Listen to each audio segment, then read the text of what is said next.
broadcast network, AfterBuzz TV.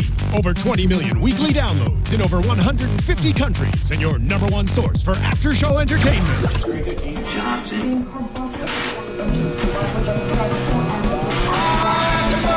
AfterBuzz TV, the destination for TV superfans. Producing aftershows for over 300 of your favorite TV shows, interviewing celebrities and showrunners, and bringing you behind-the-scenes exclusives. All thanks to E! Entertainment's Maria Menounos, producer Kevin Undergaro, and internet leader Akamai. Now, let the buzz begin! Hello, RWBY fans, and welcome to the RWBY AfterBuzz TV After Show. Today we are covering Episode 9, Search and Destroy, and Episode 10, Mountain Glen. And of course, I'd never be able to do this without my wonderful co-host, Patrick Dees. Thank you for having me. I'm back 2 in a row. It's a streak. Can you Oh call my it a streak? gosh. 2? Is 2 a streak? That's pretty good. All right, I'm back 2 in a row. Takes 3 points to make a line. Fair enough, fair enough. And my glorious co-host, Mark Donica. I'm pretty glorious. We're not as glorious without our leading lady. So Yes, thank you. unfortunately, Lord Megantron cannot be here today, so Starscream is taking over the podcast. By which I mean, essentially, yes. By which I mean, I'm Katie Cullen, and I will be leading tonight. And of course, joining us are very special guests, Jeff Williams, composer, and Casey Williams, vocalist. Welcome to the show, guys. Hey, How you guys. doing? Welcome, welcome.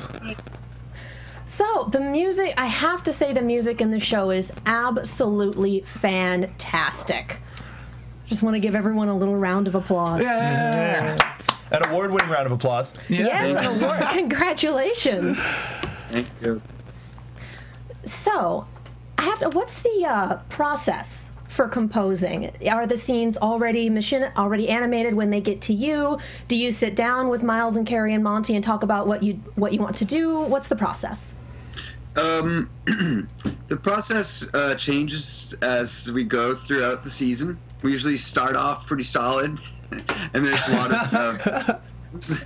lot of animation that we have finished that I can work on. Things also go very much out of order. I might work on something in the middle of the season and then work back on an earlier episode, so that can be a little bit confusing. As the timeline goes on and on, we get closer to the end. A lot of times I'll just get 15 seconds of a stick figure drawing that says, "Unbelievable fight scene here."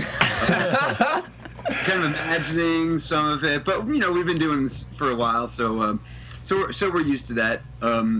But usually with the big action stuff that I write very sort of like closely timed to, usually that stuff gets done early enough so that I have it and it's done and I can compose specifically to it. And then some of the stuff like in episodes 9 and 10, it's a little bit more like background music behind conversations and things like that. So it's not quite as like tightly choreographed.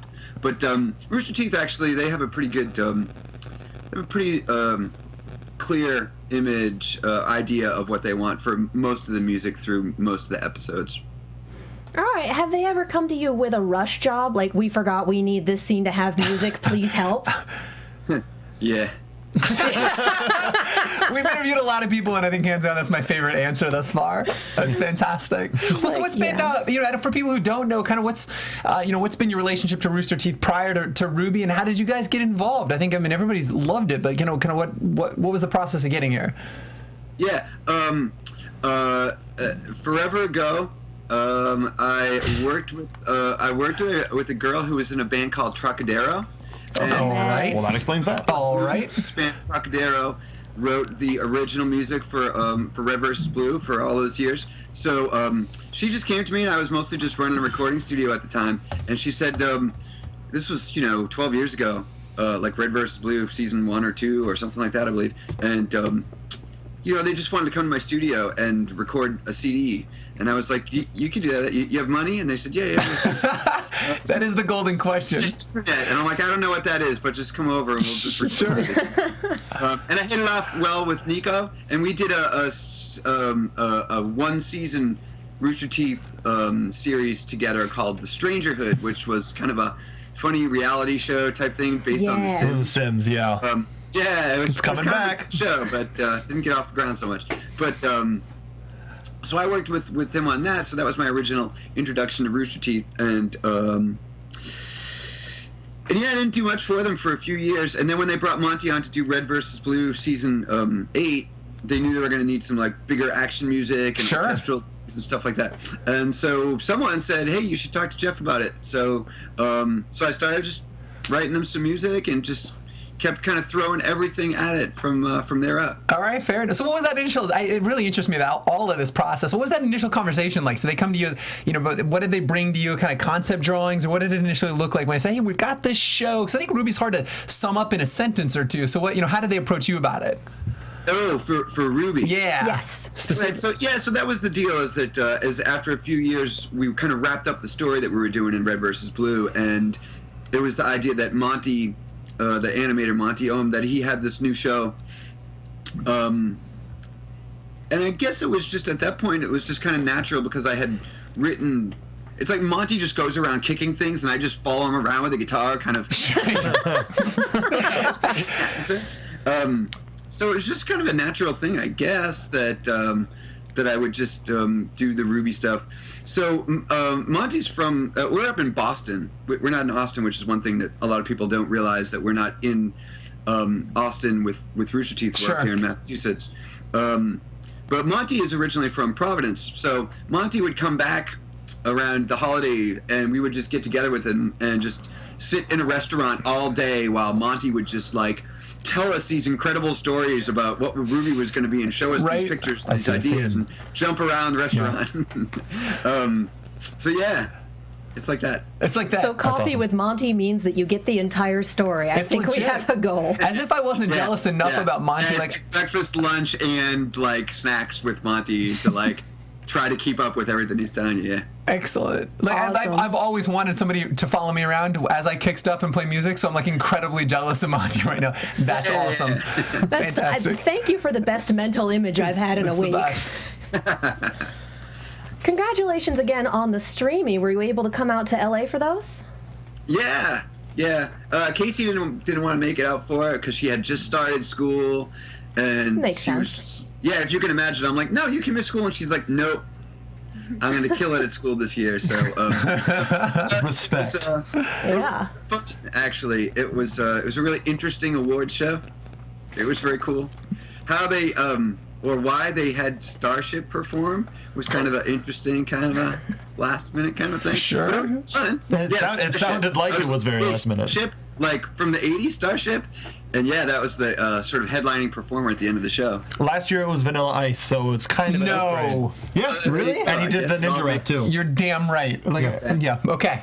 The internet seems to be big on nostalgia. If it's an award show run by the internet. Right. So, Casey, how involved are you in the process? Do you get to hear the music while it's being composed and know what you're in for, or do you just receive the sheet music and the lyrics and go for it? Oh, no. I hear it beforehand, definitely, all the time. Do you have a lot of input? Yeah.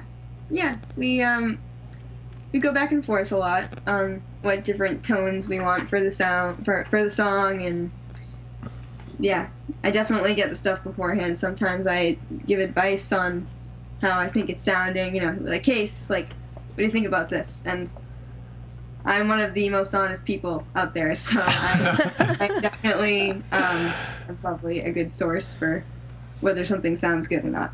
Well, great.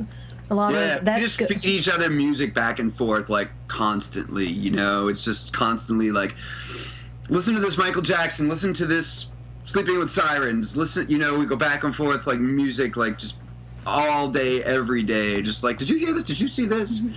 That sounds fantastic. That's metal. We have a question from Twitter from Alex Speckman.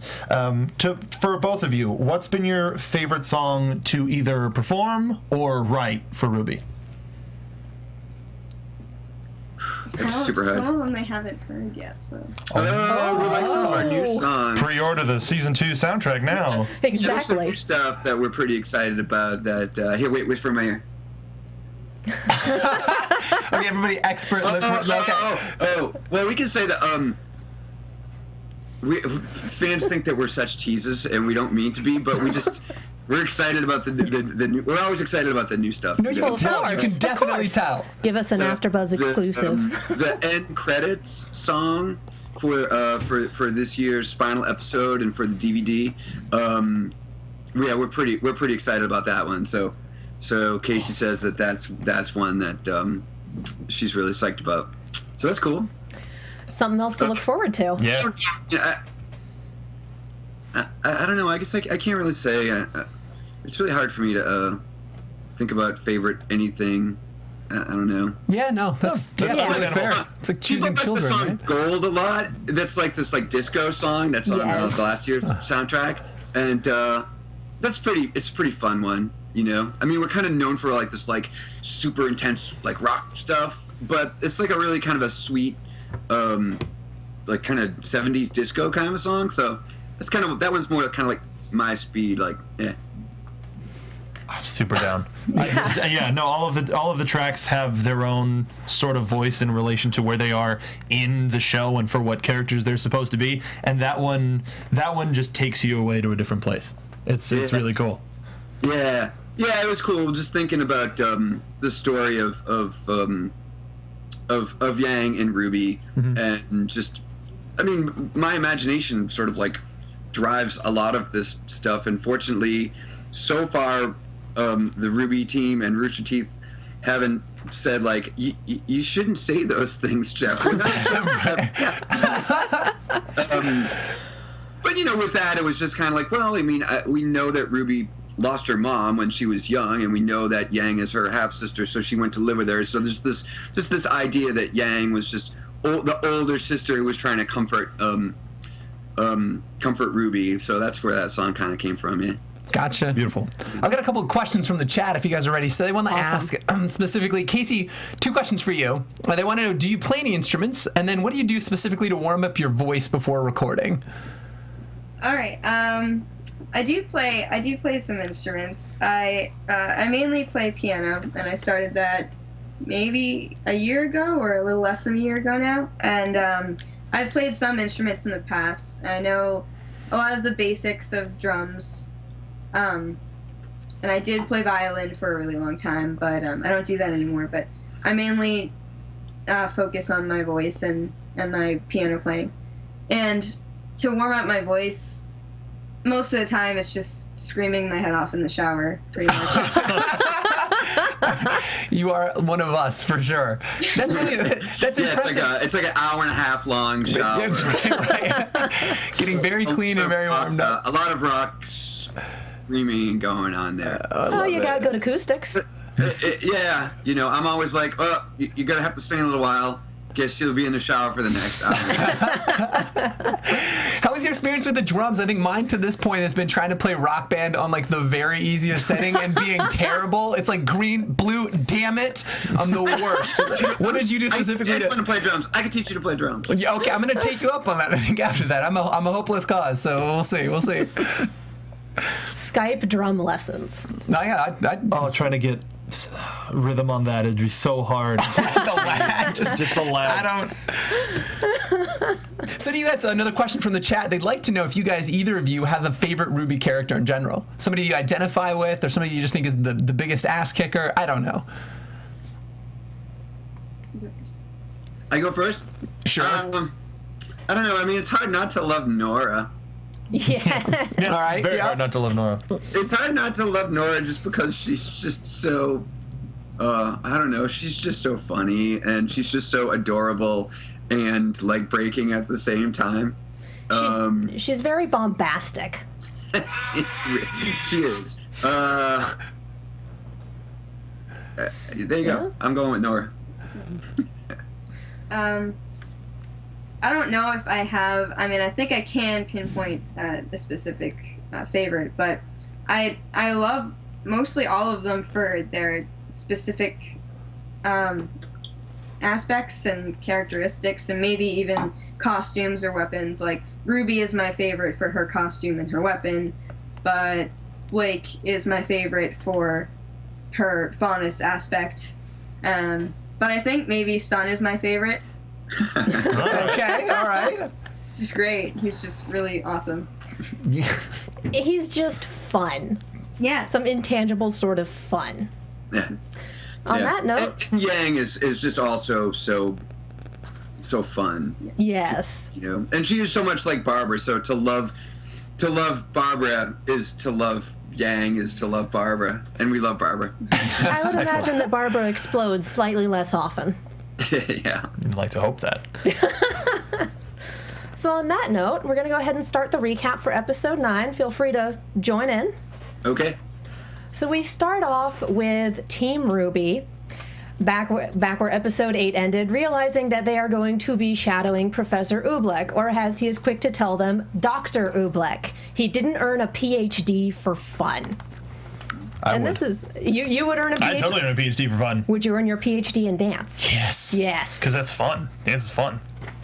So while they're still processing that, we also run into Team Juniper and Sun and Neptune and learn where they're going to be. Team Juniper is also going out of the city, but they're going to a nearby town to shadow the sheriff because Nora and Ren wanted to do that, of all people, and everyone just kind of went along. And Sun and Neptune wanted to explore the kingdom a little more when it wasn't going crazy and blowing up, as it tends to do around Team Ruby. Yep. And so they are shadowing crime specialists. They get junior badges. Junior badges. Best, Poor Jean is best just shot like, of that show. Jeez. John just so excited. Like, what badges? Come on. imagine Miles in the recording booth making that noise. I think that was a natural thing when he forgot what he wrote, and then when he saw it, he's like, "Oh man, I want a badge now." It was a total natural reaction. Those little wings they used to give you on Delta flights when you met the pilot. What is that used way to, back Jazz? when. Like, I'm still walking to the. I mean, definitely. I'm still trying. I'm still trying to take advantage of that. I feel like with security measures, that's a bad thing. This is a true story, and not to deviate too much, but there was a point when I was 16, before 9/11, I was actually on a flight, and we were trying to see how much trouble we could get into. That's a terrible. It was a no. terrible idea. So the guy came on, the captain came on and said, "Hey, this is Captain Johnson," and I stood up and screamed, "Oh my God, not him again!" To which they walked me to the front of the plane, and I had to apologize to everyone. This is Patrick Dees, and I've never actually flown with Captain Johnson, but that's actually the last pair of wings I got. So, And you wonder why. yeah, nope. You know your Honored name's to on sit next to Delta's you. blacklist. Yeah, 100%. Beat this guy again. So, continuing on, Right. 10 to 1 odds, we see Sun and Neptune shadowing Detective Bernie and Detective Joel later on. Wait, I hope so. I will be surprised if they don't. Yeah. But we find the girls are off to Mountain Glen, which is a failed extension of the city. They Right, tried right. to expand outwards. It didn't work as planned. It got overrun with Grimm and cut off from the city, and pretty much everyone died. So they're essentially going to Roanoke. Well, Yeah. put it that way. Yeah. And we Good drop time. a few octaves. Oh. And Ruby, despite being instructed to leave her bag behind, has brought her backpack with her because she brought her adorable corgi with her. Who can leave Zwei behind? Yeah, we never got a chance to talk about Zwei last time. No, we didn't. Stan! Hold on, I'm getting Zwei's voice actor in. Oh my goodness. Oh, fantastic. This is the best exclusive we have ever gotten. I wasn't Hands expecting a down. 3-person interview. Oh, this is Oh my awesome. goodness. I think everybody was. Oh, look at that. Bye, buddy. What's this guy's name? This is Stan. Hey, Stan. Hi, Stan. Hey, puppy. Thank you for joining us. Make barking noises in your face. My voice he's- goes up about 3 octaves when the dog shows up. Camera shy. Was Stan actually an inspiration for the show? No, No, he's a Not voice so much. actor. Okay, fair enough. he actually isn't Zwei's voice actor. The same way that Casey is Weiss's Singing voice? actor. Gotcha. All right. Okay. That way, Stan will turn out to be Zwei's singing voice actor. So you'll have to just wait and see what that's all about. That's I'm What? imagining the I'm end of even more Excel excited Saga. about future episodes. Absolutely. Buzz. Exclusive. Singing Singing Zwei. Zwei. Okay, bye, And Stan. Tumblr explodes. Thank you for that. And the That tag was explodes. amazing. Let's see Stan on TV. And instead of getting in trouble, we find out that Oobleck has a thing for dogs. Yeah. they're known to have heightened senses and be very useful in helping in combat, and plus they're adorable. So helps. Ruby is a genius. And we move on to our first Grimm sighting outside the wall. Beowulf shows up, and we learn that Grimm are attracted to negative emotions. Anger, hatred, fear, despair, which almost becomes a self-fulfilling prophecy. Once you get one Grimm in the city and people are starting to panic, people freaking out is just going to bring Attract more of more. them in. Right. So it's like having a hole in the dam. So they decide, well, maybe if we track this one, it'll lead us to the pack, and the pack will lead us to whom we're trying to find. Right. The White Fang, the Hideout, the villains, whomever. Or the pack could attack us. And there's the pack. And it turns into a fighting game. I love the split screen effects that we had here. Yeah, it was rad. No, Yeah, yeah, that's everybody cool. getting a chance to really match up and see, and they're done, taken care of Yep. instantly. Well, Yeah, it just was, brutal efficiency. Right? Yeah. Agreed. well, yeah. Oobleck asked them to show off, And I think they did. and they nailed it. really did. Which was good though, and I think that served two purposes here. I think so. One, they showed their efficiency, but two, I think it allowed for a shorter fight scene, allowed for a deeper delve into all of the characters. We were talking off mic, but one of my absolute favorite. This is one of my favorite episodes to this point so far, and I think because I've commented regularly on how well Ruby develops characters in such a short amount of time, but it's never a real deep dive. And I feel like as we get further in, and the professor keeps asking them, "Hey, so why do you want to be a huntress?" I think for me anyway, like it had me very introspective. Like, why do I do anything? Why do I want to be anything? And I thought it really showed a lot of insight as they were, because everybody had this knee jerk, right? Everybody had an answer, and then all of them went back and went, well, like, wait a minute, like, why do I actually want to do this? And I thought it showed, from a character perspective, I thought it was hands down the best episode in really illustrating the fact they are three-dimensional characters, right? They're not just these awesome huntresses that do kick a lot of ass. Yeah. Yeah, and you're right, they all had surface answers, and you can run on a surface answer for a while, Totally. but the second that they question, no, killing monsters is what you do, why do you want to do it? Yeah. Okay, you want to right the wrongs of the world. How? The second they have to start questioning their motivations and get into the whys and hows is the second it starts falling apart. Mm-hmm. But I think that, and I think that's awesome too. I think one of my favorite things about Ruby is that I think people of all ages can relate. Like, I think as you're young and you're growing up, you're still, well, what do I want to be? Why do I want to be it? But I think even people our age, like, as you're getting into your professions, it's just like, I think it's super healthy to reflect as to, why are you doing what you're doing? Because to your point, you can very easily just coast on autopilot for a long time. And it does not do you any favors in the long run. And getting a chance to see them audibly, not just sort of in their actions, but to actually have conversations like in this and the next episode about just having that shoulder to lie on and talk to. Like, it shows how they're growing as individuals and as a group. Yeah, no, absolutely. And I love that we actually got that sleepover talk, because this is what girls do at sleepovers. Are you awake? And it felt very authentic. Yeah, I mean, it just felt like real. None of it was forced. It was not, hey, look, let's get some exposition right here. It was neat. They sound like people. Totally. But we're jumping a little ahead, because there's another thing I want to hit on. The elephant Grimm. Because Ruby is the only person who was not asked why she wants to be a huntress. She knows. But she asks Oobleck, and Oobleck wants to help people. He wants to learn, he wants to spread education, he wants to understand. And he shows her these Grimm called Goliaths, and they're elephants, which kind of blew my mind a little bit. Yeah, they're not necessarily intimidating. They're majestic. They're large, and he talked about their intelligence and their learning. They're terrifying. And they're that's not even more intimidating. They are terrifying. And because they're waiting for humans to fall apart internally so they can move in and take them down. It's like the White Walkers in Game of Thrones. Yeah.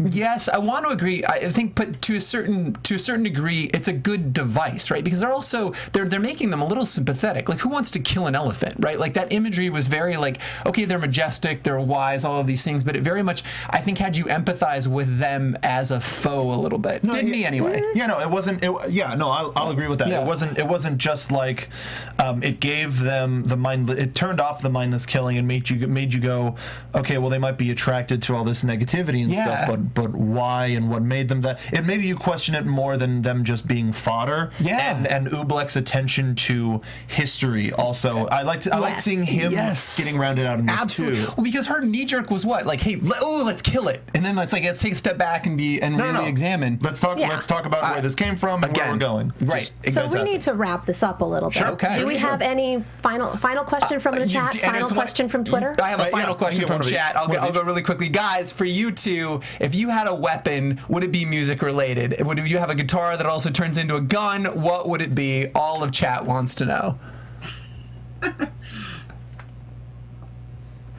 I know. So I'm putting on the spot. What's your dream weapon? Is it a microphone that turns into a sword? I don't know. Is it an entire piano? Yes. Is it music related? These are all great ideas. You don't have to go music with it. I feel like we're pigeonholing you a little bit. Team Bremen. For the Brementown musicians, yeah. Okay, we'll tweet at you later. Now take some time. Well, yeah, I think this is an important enough answer that I feel like you should be given some time. Totally. All good. And then we also had a question from Miss Nerdgasms. Yes. Can we expect? Is there going to be more of a united team theme song for like Team Juniper or Team Ruby or any of the teams when they go? Yes. Yeah. Yep. Excellent. Very be cool. fun. Just pat that up. You're just giving us all kinds of things to look forward to. This is fantastic. I know. We did a soundboard with that. Like, nailed it. That's a good question because I had a good answer for it. So yeah. Excellent. Awesome. Well, thank you guys so much for coming on tonight. We had a great time talking with you. Yeah, you guys are great. Thank you so much. Thanks for coming on, guys. Fun. Thank you so much. We'll see you guys. Thanks again. Have a good night. They're great. Yeah, that was awesome. That was fun. That was an absolute blast. And the dog. I think everybody's mind is blown. What does Zwi's zing All voice I can mean? think of is the end theme of Excel Song, where they have Menchie, the little dog, just singing, and then someone there speaking an interpretation. I haven't seen Excel Song in years.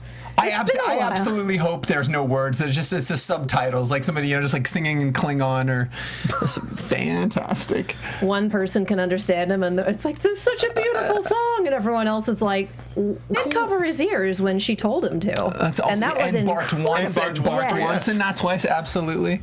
Man, that was what cool guest. Like, again, it's my favorite part of doing the show. I think I have a new favorite part every time we get together. But I like the insight and like, I don't know, like singing dogs, things that I never would have expected to learn every time we sit down. And hopefully it's not just like a dog singing Christmas album or something like that type of a thing. I'd buy it. No, I would too. I would buy it. Hello. Hello. Ladies and gentlemen, the lovely Jen Brown, voice of Pyrrha. Welcome to the show. Hey, Jen. Hi, I can't see anybody. No, that's unfortunately, that is the rub. We can see you, and I love your frames. I'm just saying. Oh gosh, thank you. Well, I think the dress is adorable. Yeah, Jen, sorry, you'd just be staring at me the whole time, and I don't think you really want to see Not a sight you want to see. I'm telling you now. Side of a head? He's a handsome man. I give him grief, but he is a handsome man back in the booth. Yes, thank you, Stephen, for boothing tonight. And every night, really. Sweet boothing, bro. All right, guys, so we have Jen Brown on the line here at AfterBuzz TV. We are live, so get on the live chat. Please. And on Twitter. Do. We're on the Twitter hashtag RubyABTV. So RWBYABTV. Yep. Alphabet soup. So please submit your questions via the chat and via Twitter. How are you doing tonight, Jen? Oh, I'm fabulous. I'm real good. Thanks for having me. This is awesome. Thanks for being on. We are thrilled to have you on. So, your character type for Rooster Teeth seems to be ginger mother hens who can wipe the floor with everyone around them. Excellent synopsis. Well done. What was the audition process for Pyrrha? Were you going for a different character? Did you know that this is what you wanted to do? How'd that go? Well, with Pyrrha, they pretty much already had me in mind. So I just went in and they're like, this is the character we have in mind. This is who we're pretty sure we want you to play. So it was pretty much already decided. They just, kind of gave me the script and I was like, I did it. And they're like, yep, that was right. That's what we wanted. Nailed it. Badass ginger mother hens. Best audition ever. Nailed it. She's different though. I mean, that's what I like as far as like, yeah, she's a ginger. Yeah, she kicks ass. But she's not like Carolina at all. Well, at least not that we don't know yet.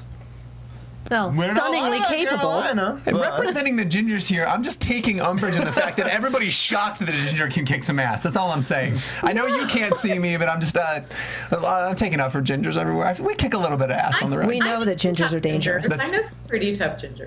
Gingers are dangerous. It's an exception. You can't even say that with a straight face. It's okay. We're not the most dangerous. No, I I'm a know talker, dangerous not a fighter. gingers. Fair enough. You're not one of them, but I know dangerous Fair enough. gingers. All right, all I right. think I saw the tough gingers at a club down on Hollywood Boulevard. I don't Yeah, know. bunch of shooting a couple years ago. They were great. They killed. Yeah, it's excellent. Killed. Guys, you should We be see the careful. B-sides. Copper Cab's actually been to AfterBuzz, so you should be careful. All right. All right. So from Twitter, we got some questions from the Ruby faithful. We did, and this one is approximately how many times have you recorded the lines "Hello again" and "I'm sorry"? Excellent question, Twitter. Thank you. Thank you to 24-hour call center. That is a really good question. A lot. A lot. Okay. We're not keeping a tally. We've got 1, 2. Basically, it's like every time it shows up, I just say it like a million different times, and they just pick which one they want to use that's appropriate. Don't you think you have enough where you can pull from the pool so that I can skip this line? No, I actually, oddly enough, I feel like each one is in a different scenario and requires a slightly different intonation. So I have recorded it differently every single time. No, that's cool. That's Yeah. great. so why wouldn't you? Well, that makes a lot of sense. What do you do to get into character for Pyrrha? How do you kind of warm up before you get in the booth? Warm up, well, I do normal vocal warm ups, just making sure that my throat is ready to handle it because she's much higher than my normal voices. And the main thing I do is stand on my tippy toes. Aw. I've said this before in panels and things, but it works. I don't know what it is. Like for Carolina, I hunch down, but for Pyrrha, I have to get really tall. And I don't know. It just makes me feel more regal. That's a definitely. really good Yeah, way I to can put see it. that. Conveying for body sure. language helps you get into the mind of that type of a person, and for Pyrrha, that totally makes sense. Well, Yeah, especially with voiceover, because you're Yeah. you don't have anyone else, so it all has to come from you. Exactly. So you have to use what you have, and you have yourself in there. And you do have yourself in there. That's one of my favorite quotes of the show so far.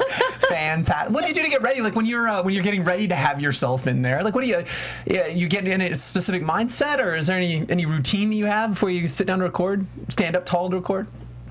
No. Drive to the studio, Yeah, get in the fair booth. enough, yeah. Usually have a really long and ridiculous conversation with Miles beforehand. All right. That has nothing to do with Here's your motivation. like, hey buddy, what's up? Making jokes. We pretty much just fool around. Like honestly, the sessions could probably get recorded a lot faster, but Miles and I just make jokes and do weird voices. Fantastic. Here's your motivation, and here's a cute picture of my dog. Yeah, it's fun. Well, the whole chat wants to know, in your recording thus far, what's been your favorite blooper? Maybe thing that you've messed up and had to re-record 400 times, or maybe a joke that somebody played on you? Booth stories. Yeah. We want booth stories. I do want booth Okay, stories. well, Oh, this will be good. I guess I have to. My favorite thing so far this season. So when I went in to record, I don't remember what episode it was, but it was like one of the first episodes of the season, and they had just gotten this new sound booth, and Miles was like, "Be careful, it's kind of tricky it's hard to close." And there's like a little lip up into it, and he didn't tell me, and I like went in and I tripped on it a little bit and almost fell. And I couldn't close the door for the life of me. Like it took me like 20 minutes. It felt like just like pulling and pulling and pulling. And Miles, I could just see him on the other side of the glass because I didn't have my headphones on yet, so I couldn't hear him, and I just saw him going. Laughing at me, like Fantastic. like trying to close the door. And then after the session, I can't remember if it was the same one. Basically, I'm really clumsy. I can't remember if it was the same one, but I came out of the booth and then I was going into where Miles was, and I tripped and like flew inside where he was. Do know how to make an entrance. no. I mean, really? I was almost expecting the I couldn't close the door story to end with you accidentally locking yourself in the booth, and I'm really glad that didn't happen. There's not that ability, thank God, because if there was, I would have done it by now, I'm sure. If there was, they would have left Michael in the booth overnight. Or someone in the booth overnight. It would happen. I think my favorite part of the story is the fact that tripping is a blooper for you. I mean, that's just every day for me. Like, 6'4", I'm still growing into my body. This is a problem. Oh, I didn't mean that to sound like I don't do that all the time. No. Okay. We're in good company then. We've already established that Patrick is ginger but not a badass. Right, so. yeah, no. I'm not silent. I'm far from a ninja. This is correct. Do we have any more questions from Twitter or the chat? Or not yet. A lot of stuff that's already been answered, which is similar things to like, what is it like trying to convey Pyrrha as opposed to Carolina? That's a great question. Yeah, absolutely. Well, with Pyrrha, I get to tap into the more lighthearted, optimistic side. Okay. That doesn't come up much with Carolina. No. Sure. It does, but it's never like yay. And so it's lovely because I get to flirt with that a little bit and bring a little bit of joy to her. But she also has some serious. She's serious. Yeah. Yeah. Keep telling yourself that. We actually do a similar question was what has been your favorite or most challenging line to record all season or scene? Oh, well, my favorite was definitely her speech with Jean at the dance, after the dance, when he comes up to talk to her and, like an idiot, doesn't realize she doesn't have a date. He's so thick. Yeah. And that little speech she gives about how lonely it is when, everyone thinks the world of you and you can't actually get close to anybody because they put you up on this pedestal. And I really loved that. And I felt like it really helped explain a lot of her personality and her, and I just thought it was really nice. I liked doing that speech a lot. And we enjoyed hearing you do it. It was a very wonderful performance. It was a very sweet speech. And now you can tell that you loved it. It comes across just in your answer. Mm-hmm. It's cool to see that passion. I think it's across all the interviews we've been lucky enough to have, is just how into it everybody's so excited to be part of this project. For sure. Yeah. Oh my God, absolutely. I mean, why wouldn't you be? I mean, I think if you wouldn't be, then you're a horrible, weird person. Totally, I wouldn't trust that person for sure. Like, so, yes. Well, if you weren't interested in Ruby, you wouldn't be watching right now. Fair enough. So sick there burn, is bro. that. Sick burn. Yeah. Question from the booth guy. Hey, booth guy. As a voice actor, what do you like? Who are your idols? Like, who do you be like? Oh my God, if I met this person, it'd be crazy. Is like Billy West, Katie Seagal? Like, who are the people that you're just Daily? Like, oh yes. Yeah. Ooh. I love Brought it down. Silence. Brought it down. I love, well, obviously Nancy Cartwright's pretty rad. Yeah. Oh, yeah. Uh-huh. Obviously, aside from the whole, wait, no, she's not the Scientologist. One of them is a Scientologist. Anyway. Yeah. It's one of those things that we tend to forget about a lot of people because they're too cool. You just don't want to believe it. Like Beck. I know. It makes you so sad. Yeardley Smith, that's the one who's a Scientologist. Oh, okay. Is she? Yeah. Dang. Yeah. Like, independent of what they believe, it doesn't affect their voice acting. Yeah. No, not at all. No, not at all. Not at all. It makes you less inclined to hang out with them. I don't know. I know some pretty cool Scientologists. All right. Good. All right. Great way to put a pin in that. Nailed it. So, obviously, Joe DiMaggio, of course. Oh, yeah. He just seems like a guy to hang out and have a beer with. Yeah, Oh, yeah, H. yeah. John Benjamin, everyone. yeah. John, but do you not? love him. All right, that's all I had. Please come up to LA and we'll have a voice actors party and it'll be great. Can we throw one? Just do that. I think we throw one. We'll just see who shows up. I like it. Yeah, we'll have a voice actor That'd be party. so much fun. Sounds great. Well, you know, like when you're recording, you know, like to your point, you're by yourself in that booth. Do you ever get surprised? Is there a moment when you see kind of the finished product and you're like, man, that came together well, or I didn't see this coming, or what is that like? Absolutely, yeah, for sure. I mean, you have a feeling when you're reading the script and you're doing it, like, oh, this is good. This will be good, I think. Yeah. And you know, they give you the thumbs up and they're like, yeah, that was a good take. So you trust them. But it's always a surprise when you actually get to watch it all together and hear everyone. And Yeah. it's funny. It's just kind of surprising sometimes how, like, even though you're not able to act against anyone else in the booth, the reactions off of each other always work. Like, everyone sounds like they're responding to exactly who they're responding to, when in reality you're actually just responding to Miles. Sure. I mean, that's in the writing. Yeah. So that's good acting and good voice direction. Yeah, agreed. Do you absolutely. guys get together when you've got a finished product? Do you guys all get together, you know, before it goes live? Do you guys all sit and watch it together and eat popcorn and cheer? And this is in my mind. This is this magical party that I'm having. I'm just envisioning you guys all together. I'd like to do that. That sounds super Fair. fun. I'm telling you, voice actor party. I like it. We're throwing Jen, that here. We'll make that happen, Jen. We've developed drinking games for Ruby as well as the after show, where one of them is where every time Katie says tumbler, we take a shot. Shot. What's like a Tumbler. Yeah, I'm wasted in Gotta here. catch up. Jesus. Jen, what is a Rooster Teeth exclusive drinking game that you guys like to play with if you're ever watching your shows or if you're with fans or anything like that? Every time Pyrrha apologizes. That would be Under the table. Alcohol poisoning. Yes.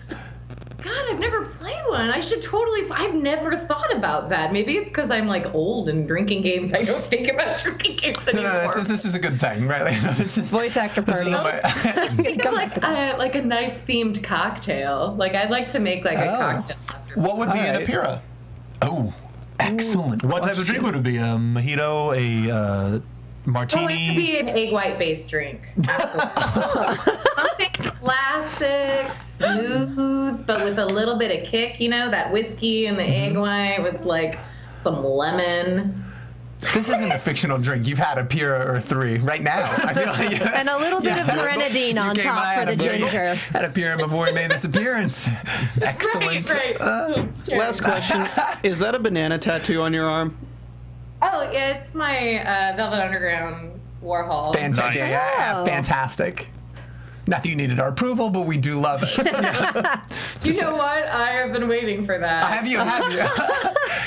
Dreams come true on AfterBuzz TV. This is true. When I got my tattoo on my leg, my mother was trying to talk me out of it after it happened. She's like, you know, those things just stay there for forever. So I'm in that same boat. I'm Patrick. still kind of waiting for, approval. Jeez. I know, it's great. Oh, Patrick. I know. Oh, We had somebody ask about blooper reels with the show, and are there any memorable bloopers you've went through while filming? Oh gosh, I know there's a lot. I mean, I can't think of any like specific things off the top of my head, except for just the massive majority of me just saying my lines in completely inappropriate voices. Awesome. like what? Yeah, for example. Well, like, I would like to always mess around with Miles by doing any sort of like Carolina lines and like the total Valley Girl boy. Which was always really great fodder. We'd all laugh at that. That seems Something we're gonna see in the- amazing. Something we're going to see in the season 12 Blu-ray. I think so. Fantastic. If you had a semblance, what would it be? If I had a Yeah. Yes. Would it be banana based? Oh, wow. That was a curveball I didn't see coming. I would, I would like to be able to read people's like minds somehow, like be able to like Yeah. rarely know what they're going to do next. Like, yeah. Like a spider sense type of thing? Be broadcasting the entire time. That's how you go insane. Right, that would be horrible. Worst I'm an semblance actor. Are you ever. kidding me? I would not want to hear. Oh, God. Totally. Yeah, we're terrible people. Comic-Con would be a whole different thing for you. I Oh would God, no. You'd have to go be a hermit up in the mountains of Nepal or something. Sorry, everybody. Jen's not making it to RTX this year for some reason. We don't know why. She can read all of your thoughts, and you're all gamers, so shame on you. Watch your language. She has a semblance issue. We should probably recap the episode. All right. This may be a bad request. I don't know if I'm allowed to ask it. You have to ask. Everyone in the chat room wants you to say something in Pyrrha's voice, but I'll leave it up to you if you want to say anything or not. Oh, sure, but what? Apologize. How about the Samuel L. Jackson monologue from Snakes on a Plane? Snakes and Flame. Yes, thank you. Thank you. Explicit on iTunes. There goes the Were you rating. going Pulp Fiction? Yeah, I think he was going for Pulp Fiction. Either one? The council has made it. I recognize that the council has made a decision. But Say this is a what stupid-ass again? decision. Not to put you on the spot or anything. No, ma'am. Do you need to get on your tiptoes? No, I can do it from here. I just have to think of what to say. Oh, Gersh. Something about mythical I could creatures. How say- about we start the episode recap, and when you've decided what you want to say, Yeah, you give it a stop thought. us and you tell Yeah, us. just We'll jump give you a in little with bit it. of ponder time. Just How's that? jump in with Oh, it. that puts too much pressure on it. I'll just do it right now. Do it. Okay. Hello, AfterBuzz. It's so lovely for y'all to have me here tonight. Aww. That Regal as heck. AfterBuzz exclusive. I loved it. I loved Thank it. you. Nailed it. Sorry, you were saying we're going to start some sort of Yeah, we recap should at some point. I mean, I didn't even know what we're talking about. We'd all like to be able to talk about the adorable puppy because we missed out on that last week. Yes, we did. Jump in as we go here, John. Yeah, feel free to pop in. Please. So we pick up with Glinda and Ironwood. And are we really surprised that Kathleen told us that they used to be together? Because, hello, they're meeting in the moonlight by a river. What else do you want? Don't know if it's active or it's just a sort of a respect from times gone by. Yeah, but it yeah. definitely Yeah. confirmed that something was It was something the between thing them. for sure. There Yeah, was I a got thing. almost the latter. I kind of felt like, this is, I like that. And Ironwood is having doubts about everything. Yep. What he's doing, what's going on in the world, Sure. Ozpin himself. And Glinda straight up tells him that he needs to stop talking about trust and actually start doing it. Because that's an ongoing theme. What we have here is the difference between talk and action. Sure, I want to be a huntress because this reason. Are you sure? Think about it. Base your actions on that. Sure. And So- that line too, I feel like really resonated because that's only a line that I feel like would be taken well from a significant other. To your point, Yeah. somebody you Yeah. had respect. Yeah. A level of intimacy. You can't just say that to somebody that you're kind of buddy with. Yeah. If I said that to Steven, I think he'd kick me out. I think you should say it to Steven right now. Let's see what happens. Steven, you should start trusting people more. Booth guy Look at that. disagrees. Look at that. Look at that. I only trust Barbara, Kathleen, and Jen. Oh. All right. No one Look at else. that. No one else. He's known you for Well, 36 you minutes, really Jen, and you shouldn't just trust made the me. list. That's impressive. She's got a It's those- banana on her arm, okay? and the frames. I It feel is like the it's a great banana of point. trust. Yep. Excellent. banana of the trust trust. banana. I The like trust it. banana. Fair enough. You've had I trust need one falls, now we have trust Mom, I'm getting banana. a second tattoo. A trust A banana. trust banana. I'm joining That's you. a plantain. God damn it. Can Yang and Pyrrha be Team Trust Banana? Yes. Oh my God. Yes, they should absolutely. They would be like Team Tank. You're They damn just right. destroy everything. Anyway, it's just like, Yep. tankety tank. Surprised by the Trust Banana. So then we segue into the aforementioned sleepover talk. Yep, Are you yep. awake? Well, I'm awake now. You're talking. Damn right I'm awake. Discussing why everyone wants to be a huntress and what they were thinking about. Yang takes things as they come. She really is an adrenaline junkie, and it turns out that being a huntress just aligns with that part of her. Sure. She's not a take charge sort of person. Blake has a habit of running away from her problems. She mentions Adam, which we haven't seen Adam since the trailer. Right, yeah, And I can yeah. list off 5 or 6 people, Mammoth Rider on Tumblr included, going, oh my God, they mentioned Adam. Yeah. And it was nice seeing the little bit of the rose on top to see that it was kind of on her mind. It Yeah. was just a Oh, nice little visual It cue. was. Yeah. Yeah. But she even mentioned that her semblance is leaving an image behind to take the hit while she runs. And obviously, this is something that bothers her. And poor Weiss. she doesn't want her dad to ruin the company because her dad's ruining the company. Well, not necessarily the company, but her family name. It was more of a like, this is what people think the name means and stands for, and I don't like that, so I'm going to try to do everything in my power to change that and be the positive force for myself, for my family, so that people don't think that we're all just this megalomaniacal company. Well, they're intertwined at this point. It's like you can't think of the Walton family without going, that's Walmart. Yeah. The Sneak Corporation is Walmart. Yeah, for sure. It felt a little naive though, like, you know, and I think that it was a great moment. But she said the line like, "Hey, I'm not stupid," which I think is a phrase that usually only serves to prove its own inaccuracy. So I feel like maybe there's more that will Definitely. unveil. Keep And we in still mind have a that better our show is about teenagers. All right, So fair there's enough. always going to be people doing right. stupid things because they're teenagers. And Yang is also talking about how Ruby has always had her stuff together. She's always wanted to be the storybook hero. Yeah. She's also sitting like 5 feet to the left. Yeah. And I have to imagine that there's a sound barrier there or something because she says nothing. She might She's have her out, iPod though, in. yeah. Yeah, for sure, but yeah. when Yang is sitting in the same space, she doesn't notice Ruby wake up, talk to Zwei, and then follow him out. Is what it is. There's some sort of we're not paying attention to anything on the inside barrier there because congratulations, Yang, you are the worst watch ever of all time. No, she watched. She just didn't listen. Oh, all right. So, I like it. They've been told to listen. Like she made a point of it earlier. You're right. You're right. I like where you're going with this, Mark. Yep. So Zwei needs to go out and mark some territory. Sure. And Ruby follows him out and finds members of the White Fang, which is who they were here to find in the first place.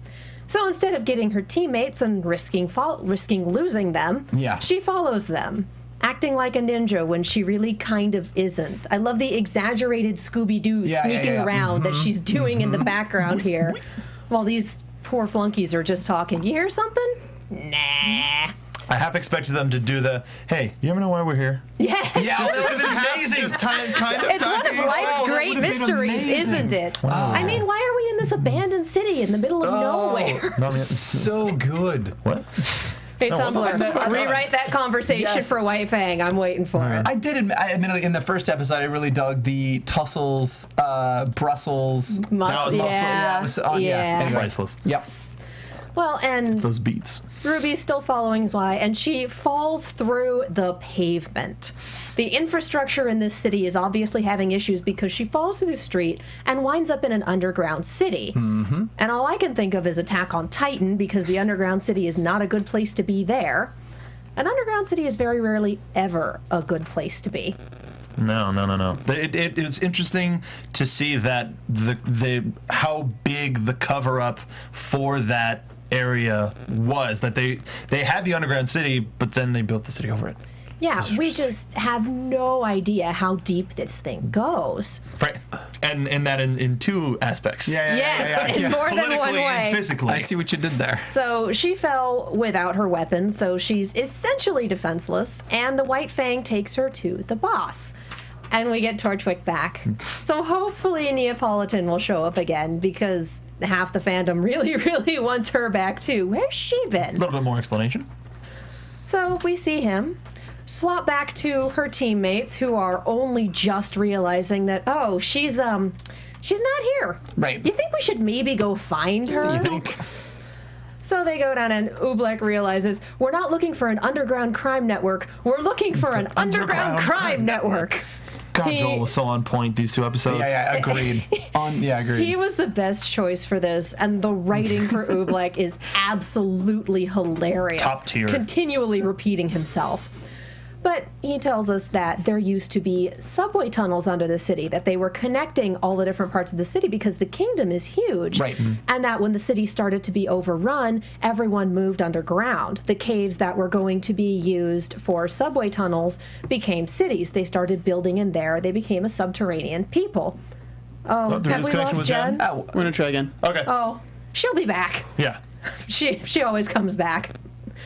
So they basically moved their city underground and were still connected to the larger city. Mm-hmm. But then when an explosion opened up a cavern full of subterranean Grim, which then overran Mountain Glen, and the city basically went, We're cutting you off. You are all acceptable losses. Later, bro. So we're going to entomb you here. Yeah. Goodbye. Isn't that a great note to come back in on?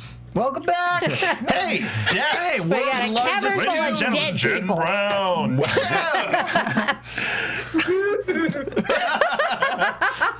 Too It is spoopy. Halloween. Yeah. Hashtag too spoopy. Too spoopy. It's back.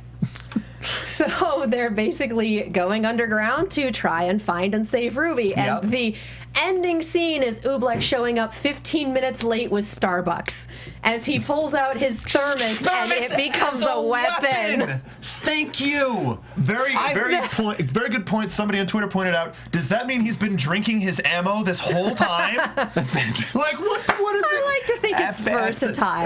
Yeah. But someone's like, it's either a staff or a sniper rifle. Like, no, it's always also a gun. So why not both? Yeah, no, sniper no rifle los would make so dos? sense with the coffee and being on a target and camping out. It would make sense with his I see sort what of you're saying. oeuvre, the Oobleck oeuvre. Oh, I like it. Yeah, I It like would it. almost require too much patience.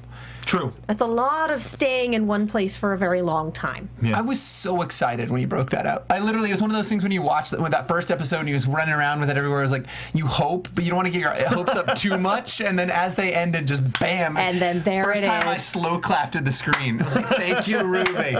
Thank you. If I had not been watching it in a public space with headphones on, I would have been cackling. Oh, I totally Really did. hard. Just like, Just kind Yeah, no, totally. I just did the slow clap. Just, nailed it. And guys, as we wrap up this episode, I want to remind you all to go to AfterBuzzTV.com and check out all your favorite after shows. We have over 80 different TV shows here at AfterBuzz TV, so check them out. We got your favorite one covered. And go to iTunes. iTunes is your #1 stop for all this after show entertainment, as well as YouTube. But go on iTunes, leave 5 stars, rate and comment, and we'll give you a shout out on the show. We actually did not get any shout outs to give you guys on the past 2 weeks because you all tried to get the poster, so I'm assuming all of you have already reviewed the show. Thank you. So if you want a shout out, you need to go on to iTunes, rate and comment, give us 5 stars, and we'll shout you out on 2 weeks. We have 2 after shows left on the 23rd and 1 for the Halloween finale special on the 30th. Be sure Fantastic. to We're all tune in. coming The in guests costume. will be amazing, and you're not going to want to miss it. Thank you so much, Jen, for calling into the show. I wanted to thank you so much for doing that and taking the time to speak with us here at the AfterBuzz TV Ruby After Show. Yeah, thank you guys. Thanks, it's been a Jen. blast. One final question for you. Are there any projects that you're working on that you'd like to tell us about? Or that you can tell us about? Yeah? Yeah, Little I don't self-promotion. know if most people know, but for the DC Universe MMO, I do voices on that, so that's really fun. If anyone plays the DC online games, Who can do you hear me voice? on there. Right now, it's just like supplemental characters. So if Okay. still, that random VO for that is really fun. Yes. yeah, Is it? it Oh, was that's really awesome. fun. All right. I got to do harpies and whatnot. Awesome. Nice. Okay. Yeah. And if you live in Austin, I'm doing a sketch comedy show with the Austin Comedy Hour on October 21st at Cold Town Theater at 8 p.m., which should be really fun. So if you live in Austin and want to see me do some sketch comedy, then you should do that. You heard our Austinites. Go for it. And where can the people find you on social media? On Twitter, _Jen Brown, and on Facebook, if you Okay. can find me on there. Scavenger hunt. People looking. Jen Brown is a really, really common name. Yeah. Which works to your advantage. I'm Yeah, sure. but you're the That's- Jen Brown. Oh yeah, I mean, that's yeah, an obviously, excellent so- point. That's right. Jen That's right. Badass Redhead Brown. Done. Well, thank you so much for coming on tonight. We had a blast Yeah, talking thank you with for being you. here. The entire chat said, "Bye, Jen. We love you." As did Twitter. Yes. Thank you. Yeah. Yay. Twitter is the best. All those people are. Well, thanks again. She was the best. She's a fantastic human She's the being. best. Yeah, that was fun. We always get the best guests. This has been unbelievable. Because it's the best show. Oh, I would agree. Because it is the best show with the best cast. Could you do the AfterBuzz exclusive? AfterBuzz exclusive. So good. So What was that, good. like a night radio voice? It's so good. AfterBuzz exclusive. AfterBuzz TV exclusive. See, they already Singing have- dogs. Singing dogs. Buzz exclusive. Someday. Well, that's about all we have for this episode. P to the D's, where can people find you? Right there on Twitter, I am P to the D's, DEES. I also host a show that's largely about video games and all things nerd on iTunes called Pixel by Pixel. We're having Booth Guy on real soon. Awesome. Soapbox Mark, where can the people find you? Burying the lead. You're perfect. Thank you. You can find me at Soapbox Mark on Twitter. Hello. And I also do the NXT after shows here, and we switch off from Ruby to Epic Meal Empire, which I do with my friend the Hobo. Speaking of him, we do a YouTube show on Soapbox Car TV. If you like wrestling, if you like comedy, or not, come on down, give us a watch. You won't be disappointed. But what about you? You can find Lord Megantron on Twitter at the Menguin. That's TheMenguin. And I'm gonna cut in. Hey yo, Booth Guy right here. You can find me on Twitter at Stephen Lemieux, StephenLemieux. I usually don't do this, but I might as well whore myself out on this show. You're damn right. You're a good follow. You've been doing that all evening, bro. Yep. That's exactly what I like to do, Megatron. Wait, you're Katie, sorry. I'm Starscream! Lord thing. Starscream to you! As I blow the audio levels. My name's Katie Cullen. You can find me on Twitter and Tumblr at Kiaxet. That's Kiaxet. I am also on the Arrow and Z Nation panels. Thank you guys so much for watching today. Have a great night. From executive producers Maria Menounos, Kevin Undergaro, Phil Svitek, and the entire AfterBuzz TV staff, we would like to thank you for listening to the AfterBuzz TV network. To watch or listen to other after shows and post comments or questions, be sure to visit AfterBuzzTV.com. I'm Sir Richard Wentworth, and this has been a presentation of AfterBuzz TV. See you later. The views expressed herein are those of the hosts only and do not necessarily reflect the views of AfterBuzz TV or its owners or principals.